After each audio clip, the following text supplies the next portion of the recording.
هل بتحس إنك بتبدأ بحماس وبعدها بيومين بتقع في نفس فخ الملل والتسويف؟ ولو قلت لك إن في خطوة واحدة بس مسؤولة عن فشل 74% من الطلاب في أول شهر من السنة، النهاردة هقول لك على 3 خطوات علمية ومجربة هتخليك تبدأ السنة دي بطريقة مختلفة تماما وتخلي كل يوم فيها بداية جديدة مش عبء ممل. لكن قبل ما نبدأ اضغط لايك واشتراك في القناة، لأنك كده بتدعم المحتوى التحفيزي اللي يقدر يغير حياة آلاف الطلاب زيك. الخطوة الأولى، ابدأ بداية مصغرة مش مثالية.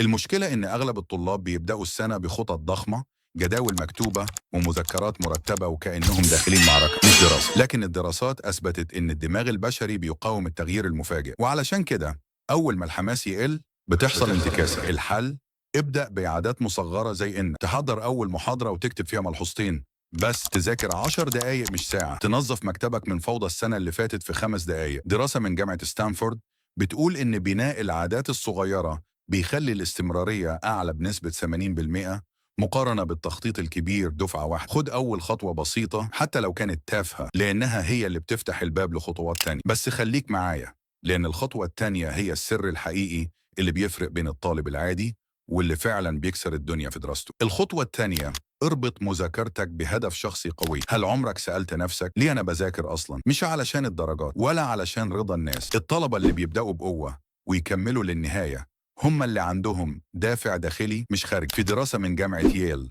74% من الطلاب اللي فشلوا في أول فصل دراسي قالوا إنهم مش شايفين علاقة بين اللي بيذاكروه وبين مستقبلهم. علشان كده لو بتحب التكنولوجيا اربط المواد الصعبة بالمجال ده. لو نفسك تبقى طبيب افتكر ليه بدأت تحلم بالحلم ده من الأول. لو بتحب تساعد غيرك فكر ازاي دراستك هتخليك في المكان ده بعدين. حط صورة هدفك على الحيط أو خلفية موبايلك، أو اكتب لنفسك رسالة من نسختك المستقبلية. خليك مكمل، لأن الخطوة الجاية هتديك النظام اللي يخلي كل ده يستمر وما يبقاش مجرد حماس مؤقت. الخطوة الثالثة، صمم نظام أسبوعي للراحة والتركيز. اللي بينجح مش اللي بيذاكر أكتر بل اللي بيذاكر أذكى. دراسة من جامعة هارفارد بتقول إن الطلاب اللي بيقسموا وقتهم أسبوعيا ما بين مذاكرة مركزة بومودورو مثلا، راحة ذكية، رياضة، نوم، وقت اجتماعي، تقييم ذاتي بسيط، أنا عملت إيه؟ محتاج أغير إيه؟ كان أدائهم الأكاديمي أعلى بنسبة 23% مقارنة باللي ما عندهمش نظام أسبوعي واضح. اعمل لنفسك كل يوم جمعة أو سبت مراجعة سريعة لإنجازات، تحديد 3 أهداف للأسبوع الجاي، تقييم بسيط لنومك،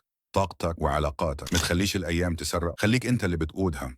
كده أنت دلوقتي معاك 3 مفاتيح لبداية عام دراسي خارقة. ابدأ صغير وما تقعش في فخ المثالية. اربط كل حاجة بهدفك الحقيقي، دي كانت أهم خطوة. اعمل نظام أسبوعي يبقيك في المسار من غير ملل. لو حاسس إن الفيديو ده لمسك متنساش تعمل لايك واشتراك علشان نكمل سوا رحلة النجاح دي خطوة بخطوة. واكتب في الكومنت السنة دي مختلفة، وشوف هتحس بإيه أول لما تكتبها وتبدأ تنفذ الخطوات دي.